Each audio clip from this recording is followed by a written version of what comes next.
और वफा सब बातें हैं बातों का।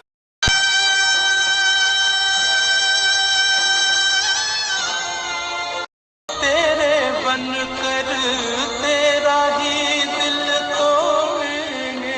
हुआ है। दिन रात तो बेचारा मेहनत करता है। जो थोड़े बहुत पैसे जमा हुए तेरी। नमस्कार दोस्तों, मैं हूं किशोर और आप देख रहे हैं क्लासिक फिल्मी बातें। आपका स्वागत है हमारे चैनल पर। 14 नवंबर को फिल्मी दुनिया की सबसे वयोवृद्ध एक्ट्रेस कामिनी कौशल का निधन हो गया। से 98 वर्ष की थीं। उनके हमउम्र एक्टर एक्ट्रेस कोई भी आज के समय में जीवित नहीं है। कामिनी कौशल का जन्म 16 जनवरी 1927 को लाहौर, पंजाब, तत्कालीन ब्रिटिश इंडिया में हुआ। उनका असली नाम उमा काशीनाथ शौरी था। उनके पिता प्रोफेसर काशीनाथ शौरी लाहौर के डीएवी कॉलेज में जीव विज्ञान के प्रसिद्ध प्रोफेसर थे। घर में पढ़ाई और संस्कारों का माहौल था, इसलिए उमा बचपन से ही बेहद शांत, सरल और अनुशासित रहीं। उन्हें छोटी उम्र से ही पढ़ाई और साहित्य का बहुत शौक था। उन्होंने लाहौर के प्रतिष्ठित कॉलेज से अंग्रेजी साहित्य में स्नातक किया। इसके अलावा वे रेडियो पर भी बच्चों के कार्यक्रमों में आवाज देने लगी थीं। फिल्मों से जुड़ाव धीरे धीरे बढ़ता गया, लेकिन उस दौर में फिल्मों में काम करना एक बड़ी बात माना जाता था, खासकर पढ़े लिखे परिवारों में। मगर उमा का मन कला और अभिनय में रम चुका था। वर्ष 1946 में प्रसिद्ध फिल्मकार सीएम लोहा ने उन्हें अपनी फिल्म नीचा नगर में काम करने का ऑफर दिया। यह वही फिल्म थी जिसने भारत को अंतर्राष्ट्रीय स्तर पर पहचान दिलाई और कांस फिल्म फेस्टिवल में ग्रां प्री अवार्ड जीता। इसी फिल्म से उनकी पहचान बनी और उमा का नाम बदलकर कामिनी कौशल रखा गया। उनका अभिनय इतना प्राकृतिक और वास्तविक था कि दर्शक उन्हें अपनी बहन, बेटी और पत्नी जैसी सादगी भरी महिला के रूप में देखने लगे। कामिनी कौशल घर घर का नाम बन चुकी थी।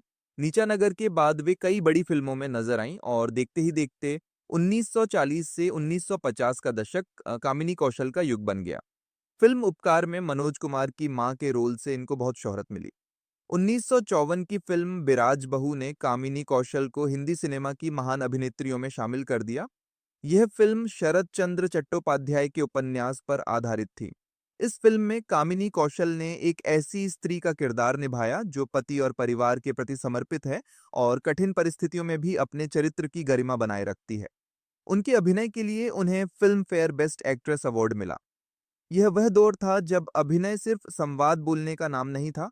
भावनाएं, आंखें और चेहरे का हाव भाव भी कलाकार की असली पहचान मानी जाती थी और कामिनी कौशल ने इसमें महारत हासिल कर रखी थी। कामिनी कौशल की निजी जिंदगी उतनी साधारण नहीं रही जितनी उनकी छवि पर्दे पर दिखती थी।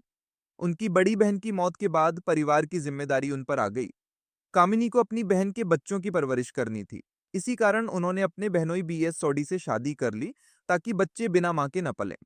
ये एक बेहद भावनात्मक और जिम्मेदारी भरा फैसला था। हालांकि इस शादी के चलते उन्हें अपने पहले प्यार को छोड़ना पड़ा। उनकी प्रेम कहानी अधूरी रह गई, लेकिन उन्होंने कभी पीछे मुड़कर नहीं देखा।